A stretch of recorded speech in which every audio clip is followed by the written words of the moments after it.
समुचे मेरे भारत महान दे सत्कारयोग मेहनती अते किरती लोको अते देश विदेश विच बैठे साडे सत्कारयोग साथियों, देश विदेश विच बैठे सारे ही दर्शकों नूं मैं डॉक्टर परमेश्वर सिंह मौर्या वल्लों सारिਆਂ ਨੂੰ प्यार भरी सत श्री अकाल जी। सो धन्नवादी हाँ जी कैरे लाइव स्टार जो जिन्हां दे माध्यम तो मैं कुछ अपनी विचार आप जी दे सन्मुख रखण लग्या जी।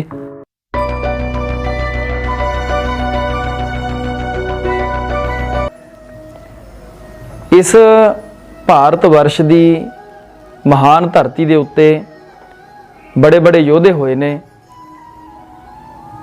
जिन्हां नूं अज शायद बहुत घट लोग जानते हैं। सब तो पहला मैं बधाई दिना जी, कल जिहड़ा आउण वाला 9 अप्रैल है, इस दिन विश्व विजेता चक्रवर्ती महान सम्राट अशोक मौर्य जिन्हां दे शब्द महान आया जिन्हां दे नाल उन्हां दा कल नूं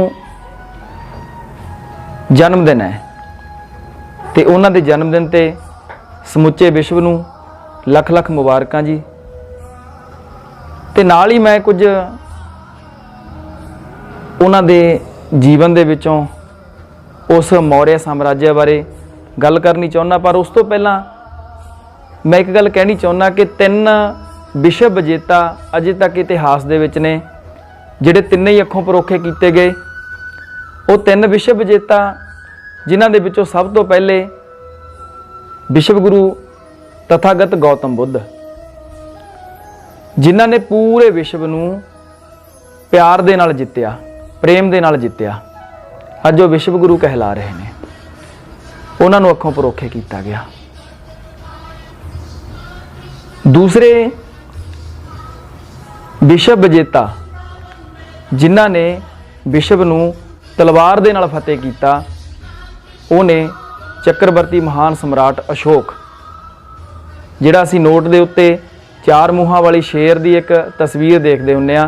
पहलां काफ़ी वड्डी हुंदी सी लेकिन ये घटदी छोटी हुंदी बहुत छोटी हो गई। इस नूं वरतिया जांदा सी अशोक स्तंभ नूं, जिहड़ा अशोक स्तंभ की फोटो अज साडे नोटां दे उत्ते है।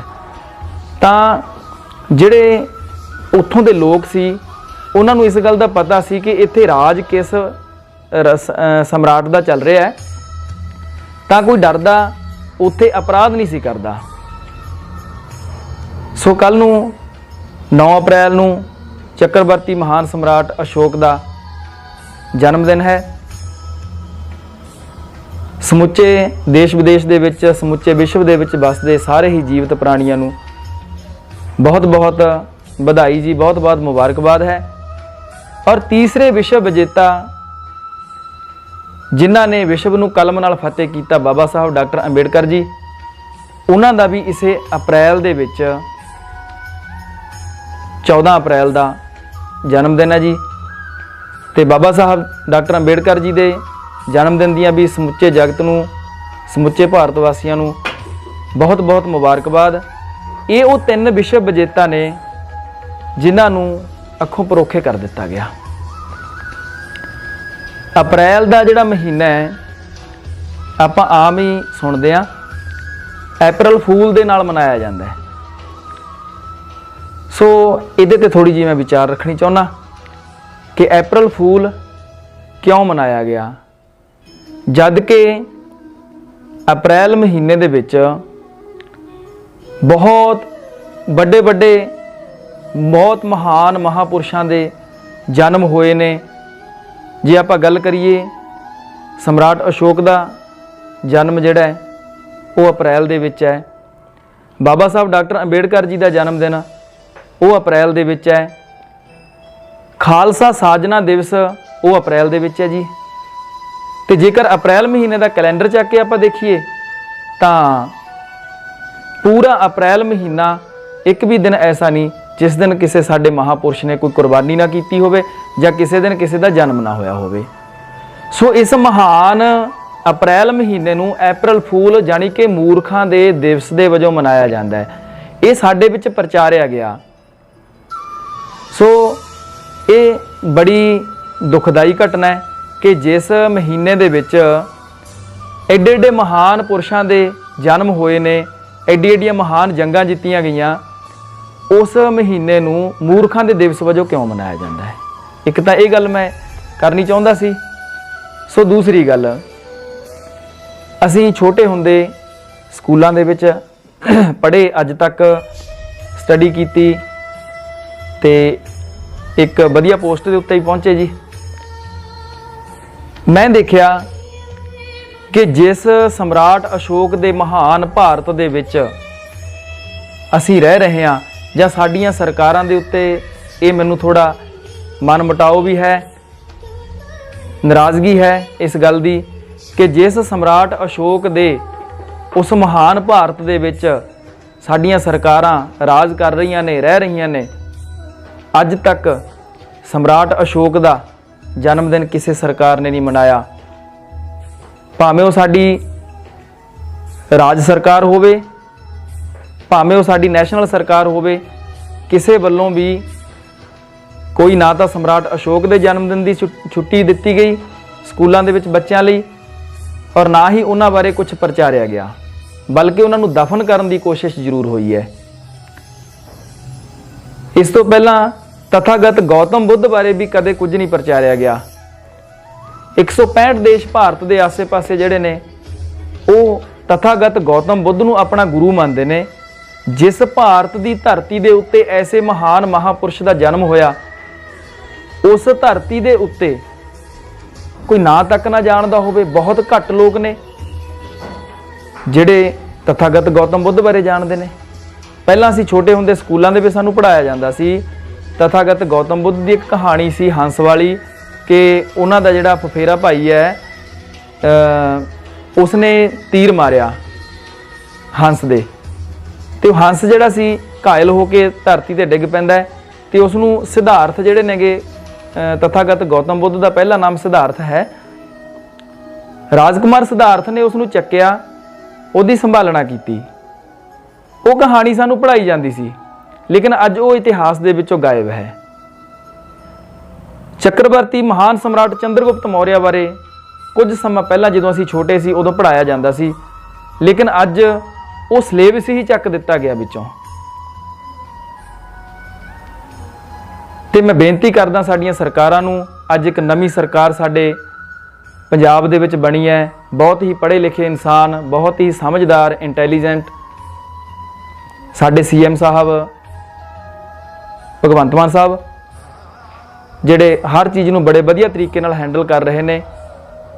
ਸੋ ਮੈਂ ਆਪਣੀ ਇਹ ਜਿਹੜੀ ਵਿਚਾਰ ਹੈ, ਇਹ ਬੇਨਤੀ ਮੈਂ ਸਾਡੀ ਪੰਜਾਬ ਸਰਕਾਰ ਦੇ ਸਾਹਮਣੇ ਤਾਂ ਜ਼ਰੂਰ ਰੱਖਣੀ ਚਾਹੁੰਦਾ। ਹੱਥ ਬੰਨ੍ਹ ਕੇ ਬੇਨਤੀ ਹੈ ਕਿ ਐਡੇ ਐਡੇ ਮਹਾਨ ਪੁਰਸ਼ਾਂ ਦਾ ਜਨਮ ਦਿਨ ਕਿਸੇ ਵੀ ਸਰਕਾਰ ਨੇ ਧਿਆਨ ਨਹੀਂ ਮਾਰਿਆ ਜੀ ਅਜੇ ਤੱਕ। ਸੋ ਮੈਂ ਕਹਿਣਾ ਚਾਹੁੰਦਾ ਕਿ ਜਿਨ੍ਹਾਂ ਨੇ, ਜਿਸ ਸਮਰਾਟ ਚੰਦਰਗੁਪਤ ਮੌਰਿਆ ਨੇ 25 ਸਾਲ ਦੀ ਉਮਰ ਦੇ ਵਿੱਚ ਪੂਰੇ ਭਾਰਤ ਨੂੰ ਫਤਿਹ ਕੀਤਾ ਹੋਵੇ, ਜਿਸ ਸਮਰਾਟ ਅਸ਼ੋਕ ਨੇ ਪੂਰੇ ਵਿਸ਼ਵ ਨੂੰ ਫਤਿਹ ਕੀਤਾ ਹੋਵੇ, ਜਿਸ ਤਥਾਗਤ ਗੌਤਮ ਬੁੱਧ ਨੇ ਪੂਰੇ ਵਿਸ਼ਵ ਨੂੰ ਪਿਆਰ ਦਾ ਸਬਕ ਸਿਖਾਇਆ ਹੋਵੇ, ਉਹਨਾਂ ਦਾ ਜਨਮ ਦਿਨ ਕਿਤੇ ਨਹੀਂ ਮਨਾਇਆ ਜਾਂਦਾ। ਸੋ ਇਸ ਲਈ ਇਹ ਸਾਡੀ ਖਾਸ ਕਰਕੇ ਪੰਜਾਬ ਸਰਕਾਰ ਨੂੰ, ਸਾਡੇ ਸਤਿਕਾਰਯੋਗ CM ਸਾਹਿਬ ਭਗਵੰਤ ਮਾਨ ਸਾਹਿਬ ਨੂੰ ਬੇਨਤੀ ਹੈ ਕਿ ਇਸ ਵੱਲ ਜ਼ਰੂਰ ਧਿਆਨ ਦਿੱਤਾ ਜਾਵੇ ਜੀ, ਕਿਉਂਕਿ ਉਹਨਾਂ ਮਹਾਨ ਪੁਰਸ਼ਾਂ ਕਰਕੇ ਅੱਜ ਭਾਰਤ ਜੇਕਰ ਵਿਸ਼ਵ ਦੇ ਨਕਸ਼ੇ ਦੇ ਉੱਤੇ ਹੈ ਤਾਂ ਉਹਨਾਂ ਕਰਕੇ ਹੈ। ਜੇਕਰ ਅਸੀਂ ਆਪਣੀ ਕਰੰਸੀ ਚੱਕਦੇ ਹਾਂ ਤਾਂ ਸਾਡੀ ਕਰੰਸੀ ਦੇ ਉੱਤੇ ਵੀ ਜੇਕਰ ਉਹ ਵੈਲਿਡ ਹੈ ਤਾਂ ਸਮਰਾਟ ਅਸ਼ੋਕ ਦਾ ਉੱਪਰ ਜਿਹੜਾ ਸਤੰਭ ਹੈ, ਅਸ਼ੋਕ ਸਤੰਭ, ਉਹ ਲੱਗਿਆ ਹੋਇਆ, ਉਹਦੇ ਕਰਕੇ ਹੀ ਸਾਡੀ ਕਰੰਸੀ ਵੈਲਿਡ ਹੈ। ਜਿਸ ਸਮਰਾਟ ਅਸ਼ੋਕ ਦਾ ਇੰਨਾ ਮਹਾਨ ਭਾਰਤ, ਤੇ ਸਮਰਾਟ ਅਸ਼ੋਕ ਤੇ ਚੰਦਰਗੁਪਤ ਮੌਰਿਆ ਜੀ ਬਾਰੇ ਮੈਂ ਥੋੜੀ ਦੱਸਣੀ ਚਾਹਾਂਗਾ ਗੱਲ, ਕਿ ਜਿਸ ਸਮੇਂ ਸਮਰਾਟ ਚੰਦਰਗੁਪਤ ਮੌਰਿਆ ਰਾਜ ਤਖਤ ਦੇ ਉੱਤੇ ਬੈਠਦੇ ਨੇ ਸਮਰਾਟ ਧਨਾਨੰਦ ਦਾ ਕਤਲ ਕਰਕੇ, ਕਿਉਂਕਿ ਸਮਰਾਟ ਧਨਾਨੰਦ ਬੜਾ ਖੂੰਖਾਰ ਤੇ ਭਿਅੰਕਰ ਰਾਜਾ ਬਣ ਚੁੱਕਿਆ ਸੀ। ਸਮਰਾਟ ਚੰਦਰਗੁਪਤ ਮੌਰਿਆ उस मगध के तखत के उत्ते विराजमान होंदे ने तां उन्होंने जिहड़ा पहला फैसला लिया वो बड़ा कमाल का सी। अज तो 2300 साल पहला 2350 साल पहला सम्राट चंद्रगुप्त मौर्य जदों राज तखत के उत्ते बैठते हैं, वो पहला फैसला लेंदे ने कि एक घंटा तैयार किया जाए बहुत वधिया तरीके दे नाल, जिहदी आवाज़ काफ़ी लंबे समय तक गूंजती रहे। वो घंटा तैयार करवा के सम्राट चंद्रगुप्त मौर्य कहते इत्थे मेरे राज दरबार दे विच इत्थे टंग दिओ। इहदा जिहड़ा रस्सा है वो बाहर चौंक दे विच उत्थे लटका दिता जाए। अगर सरकारे द्वारे किसी की सुनी नहीं जाती गलबात, किसी का हक मारिया जा रहा है, किसी नाल धक्का हो रहा है, लेकिन कोई सरकारी अफसर तुहाडी गल सुन नहीं रहा, तो तुसीं बेझिझक होके भावें अद्धी रात होवे तुसीं उस रस्से नूं आके खिंच सकदे हो। मेरे राज दरबार दे विच जदों घंटा खड़केगा मैनूं पता लग जाएगा कि कोई दुखी कोई मजलूम मेरे राज दे विच दुखी बंदा आया है, मेरे दर ते फरियाद लैके आया है, तो मैं खुद चल के उस चौंक दे विच पहुँच जावांगा। मौर्य साम्राज्य नूं गणराज्य कहा गया क्योंकि पुराने उस समय च होर भी राजे हुंदे सी, लेकिन उत्थे की हुंदा सी कि जिहड़े राजे दा पुੱਤ ही राजा चुनिया जांदा सी, जिहड़ा वड्डा पुੱਤਰ सी उस नूं राज तखत दे उत्ते बिठा दिता जांदा सी। उहदे विच योग्यता है जां ना है, ते साडे हुण तक 70 साल तक यही कुछ चलदा रहा, 75 साल तक योग्यता है जां ना है, लेकिन राजे राज तखत दे उत्ते बैठते रहे। गुरु नानक पातशाह कह रहे ने कि तख्त राजा सो बह जे तख्त लायक होई। सो ऐसा गणराज्य स्थापित किया। सम्राट चंद्रगुप्त मौर्य के 2 पुत्र सी, जस्टिन बड़े सी ते सम्राट बिंदुसार छोटे सी। हुण जद्दी पुश्ती तो हक बनता सी जस्टिन का राज तखत के उत्ते बैठण का, विराजमान होने का, लेकिन सम्राट चंद्रगुप्त मौर्य ने देखा कि पब्लिक किस नूं पसंद करती है। इहदे लई उन्होंने एक स्थापना की, एक सिस्टम की काढ़ कढ़ी कि उस समय के लोग किस नूं पसंद करते हैं। हर बंदे नूं एक एक मोहर दी गई तो उन्होंने अड अड बॉक्स लाए गए उस समय के मुताबिक। जिस इंसान के हिस्से दे विच चाहे वह जस्टिन होण चाहे सम्राट बिंदुसार होण, जिस दे हक दे विच ज़्यादा मोहरां होणगियां उसनूं राज तखत दे उत्ते बिठाया जाएगा। सो ऐसा ही होया जदों मोहरां गिणियां गईयां, जिवें अज वोटां की गिणती हुंदी है, जदों मोहरां की गिणती हुई तो वो जिहड़ियां मोहरां सी ਉਹ सम्राट बिंदुसार के हक दे विच ज़्यादा निकलियां ते उन्होंने राज तखत के उत्ते बिठाया गया तो उन्होंने बड़े सोहने तरीके नाल राज किया। उन्होंने राज दे विच वो समझते सी कि जे मेरे राज दे विच कोई औखा है, दुखी है, तो मैं समझदा कि मैं एक सफल राजा नहीं हाँ। उन्होंने जो साम्राज्य सम्राट चंद्रगुप्त मौर्य ने स्थापित किया उसनूं संभाल के रखा, वधा नहीं सके लेकिन उसनूं घटन भी नहीं दिता। उस तो बाद सम्राट बिंदुसार के बेटे यानी कि सम्राट चंद्रगुप्त मौर्य के पोतरे सम्राट अशोक जदों राज तखत के उत्ते बैठते हैं तो 1 घंटा तो पहला है ही सी राज दरबार दे विच जिहड़ा उन्हां दे दादा जी सम्राट चंद्रगुप्त मौर्य ने लवाया सी। लेकिन दूसरी गल उन्होंने बड़ी कमाल दी कीती कि 1 घंटा तुसीं मेरे आराम कक्ष दे विच भी ला दिओ, जिथे मैं आराम करदा 1 घंटा उत्थे भी लगना चाहिए। क्यों? क्योंकि ये तो है नहीं कोई दुखी बंदा दिन ही हो सकता, कोई रात को भी दुखी हो सकता है। सो इसलिए सम्राट अशोक महान ने जिथे पूरे विश्व को जितया उस दे नाल नाल उन्हें अपने राज भाग को बड़े सोहने तरीके दे नाल चलाया। उन्होंने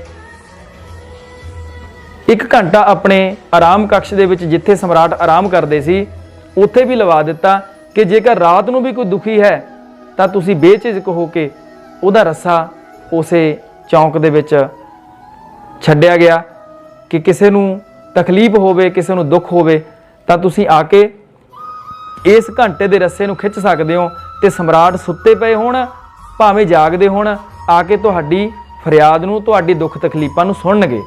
सो ऐसा महान साम्राज्य सी।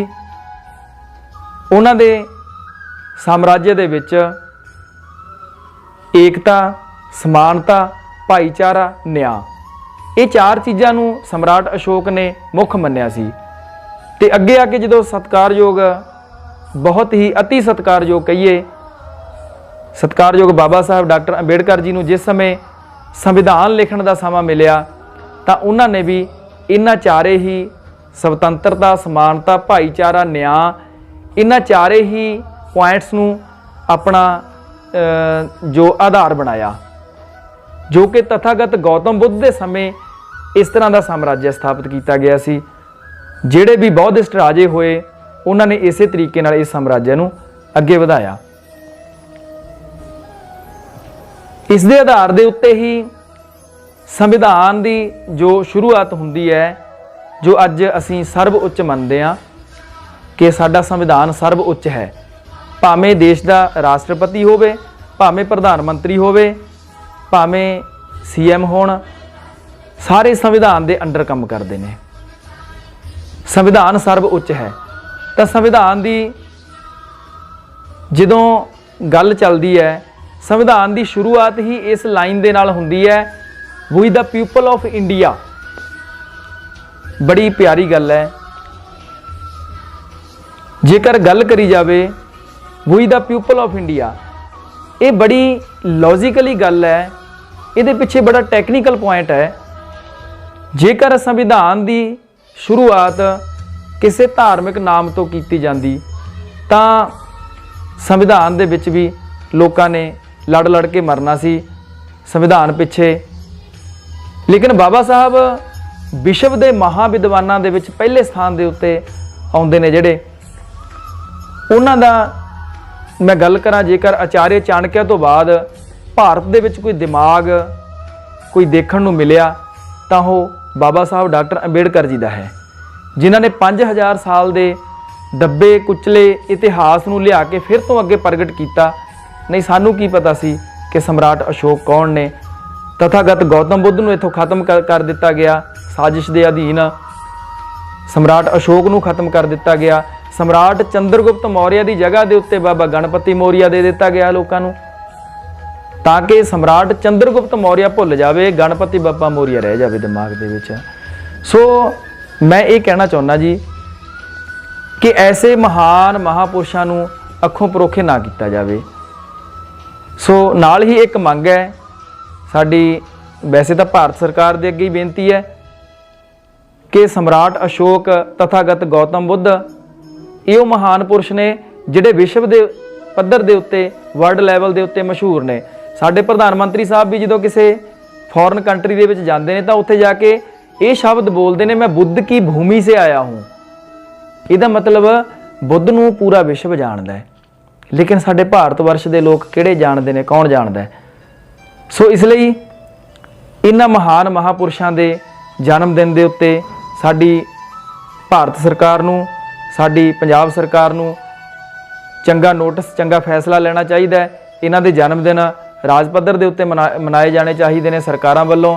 ते बच्चों नूं स्कूलों दे विच असीं मंग करदे हां कि सम्राट अशोक दी खास करके तथागत गौतम बुद्ध दी ये जिहड़ी छुट्टी है वो होनी चाहिए है जी। ते बेनती ये भी है कि सिलेबस जिहड़ा विचों खत्म कर दिता गया, सिलेबस दे विचों सम्राट चंद्रगुप्त मौर्य का तथागत गौतम बुद्ध सिद्धार्थ का एक लेख आउंदा हुंदा सी, वो भी अज किते नहीं नज़र आ रहा। सम्राट अशोक बारे कुछ नहीं पढ़ाया जा रहा। जिस सम्राट अशोक के भारत के विच असीं सारे लोग रह रहे हैं, अज वो सम्राट अशोक का नामो निशान खत्म किया जा रहा है। सो ये सरकारां नूं बेनती है कि वो इस चीज़ नूं थोड़ा सख्त नोटिस लैण इस दे उत्ते। ते अंत विच मैं फिर कैरे लाइव स्टार चैनल दे जिहड़े ऑनर ने साडे सत्कारयोग वीर जी परमजीत सिंह कैरे जी, जो बड़े ही विद्वान ने और इन्हां दी विद्वता दा नेड़े तेड़े साडे एरिए दे विच लोग लोहा मानते हैं कि जिथे परमजीत सिंह कैरे जी खड़ जाते हैं तो उत्थे फिर किसी की मजाल नहीं है कि कोई बेइनसाफी हो जाए। सो ये बड़ा निधड़क हो के अपने चैनल नूं चला रहे हैं और साडे समाज के दुखों दर्दां नूं सामने लैके आउंदे ने। ते मैं इन्हां दा भी धन्नवाद करदा। अंत विच फिर सम्राट अशोक महान, उन्हां दे जन्मदिन 9 अप्रैल दियां देश विदेश विच वसदे सारे ही सत्कारयोग संगतां नूं लख लख मुबारकबाद। धन्नवाद जी।